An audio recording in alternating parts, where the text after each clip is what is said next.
सिवान जिले में उस वक्त अफरा तफरी मच गई जब मुख्यमंत्री नीतीश कुमार की सभा से कुछ ही दूरी पर एक जोरदार धमाका हो गया। यह विस्फोट पटाखा बनाने के दौरान एक घर में हुआ, जिसमें एक व्यक्ति की मौके पर ही मौत हो गई। धमाके की आवाज इतनी तेज थी कि करीब 2 किलोमीटर दूरी तक सुनाई दी। जानकारी के मुताबिक यह घटना हुसैनगंज थाना क्षेत्र के बड़रम गांव की है। धमाके में जिस व्यक्ति की मौत हुई है उसकी पहचान बड़रम गांव निवासी 50 वर्षीय मुतुर्जा मंसूरी के रूप में हुई है। विस्फोट इतना भीषण था कि घर पूरी तरह से ध्वस्त हो गया और मृतक का शरीर बुरी तरह क्षत विक्षत हो गया। प्रत्यक्षदर्शियों के अनुसार धमाका अचानक हुआ और उसकी गूंज से आसपास के इलाकों में दहशत फैल गई। आसपास के घरों के दरवाजे और खिड़कियां तक हिलने लगी। लोग घबराकर अपने घरों से बाहर निकल आए। मौके पर देखा गया कि जिस घर में विस्फोट हुआ है वहां से धुएं का घना गुबार उठ रहा था और चारों ओर मलबा बिखरा पड़ा था। स्थानीय लोगों का कहना है कि जिस घर में धमाका हुआ वहां लंबे समय से अवैध रूप से पटाखों का निर्माण किया जा रहा था। पूरे परिवार द्वारा घर के अंदर ही पटाखे बनाए जाते थे। इसे लेकर ग्रामीणों ने कई बार प्रशासन और पुलिस से शिकायत भी की थी, लेकिन अब तक कोई ठोस कार्रवाई नहीं की गई। ग्रामीणों ने यह भी बताया कि करीब 4 साल पहले भी गांव में पटाखा बनाने के दौरान इसी तरह का एक धमाका हो चुका है। धमाके की सूचना मिलते ही पुलिस और प्रशासन की टीम मौके पर पहुंची। इलाके को चारों ओर से घेर लिया गया है और लोगों की भीड़ को हटाया गया। मलबे में दबे लोगों की तलाश की जा रही है और घायलों को इलाज के लिए नजदीकी अस्पताल भेजा गया। पुलिस यह भी पता लगाने में जुटी है कि धमाके के वक्त घर में और कितने लोग मौजूद थे। विस्फोट का असर आसपास के घरों पर भी पड़ा है।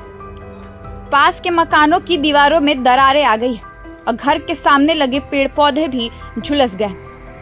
मौके पर मौजूद लोगों का कहना है कि धमाका इतना तेज था कि शव की पहचान करना मुश्किल हो गया। यह धमाका मुख्यमंत्री नीतीश कुमार की सभा स्थल के करीब 7 किलोमीटर की दूरी पर हुआ है।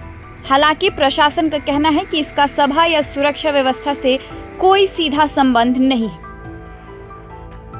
जी, सूचना मिली थी कि हुसैनगंज थाना क्षेत्र के अंतर्गत एक व्यक्ति की एक्सप्लोजिव के मामले में मृत्यु हुई है। जब यहाँ आकर फॉरेंसिक टीम के द्वारा जांच किया गया तो पब्लिक से ये पता चला कि ये व्यक्ति पूर्व से पटाखे बनाने का काम करते थे। पटाखे बनाने के क्रम में ही लगभग 10 वर्षों से इस व्यवसाय से जुड़े हुए थे, जो कि इनके परिवार के द्वारा बताया गया। इसी क्रम में इनकी मृत्यु हुई और फर्दर अभी पोस्टमार्टम के बाद और डिटेल्स की जानकारी मिल पाएगी। धन्यवाद। आरडीएक्स नहीं था ये जो अपने शादी ब्याह में इस तरह के पटाखे बनते हैं, उस तरीके के पटाखे बना रहे थे। उसी में उसकी मात्रा की जांच फॉरेंसिक के द्वारा की जा रही है। जो सेमी बर्न्ड पार्टिकल है वो ढूंढे जा रहे हैं कि कितने सेमी बर्न्ड पार्टिकल है। ये केवल पटाखे से जुड़ा हुआ मामला अभी प्रथम दृष्टया प्रतीत होता है। उसके बाद फर्दर फॉरेंसिक रिपोर्ट के बाद आगे की कार्यवाही की जाएगी। विस्तृत रिपोर्ट आने के बाद मैं इसके बारे में आपको बता पाऊंगा। अभी तो जो हमने प्रथम दृष्टया यहाँ उपस्थित लोगों से और परिवार के जनों से बात की है और वीडियो देखा है, उसके बारे में ये रिपोर्ट अभी बताई जा सकती है। शुरुआती जांच में पुलिस को आशंका है कि यह हादसा अवैध रूप से पटाखा निर्माण के दौरान हुआ है। फिलहाल पुलिस पूरे मामले की गहन जांच कर रही है। यह भी देखा जा रहा है कि अवैध पटाखा निर्माण को लेकर पहले की गई शिकायतों पर कार्रवाई क्यों नहीं हुई।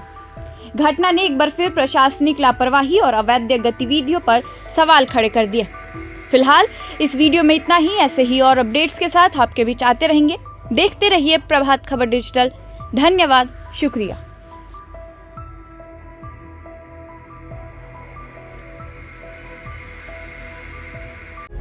प्रभातखबर.com, विश्वास वही, रफ्तार नहीं।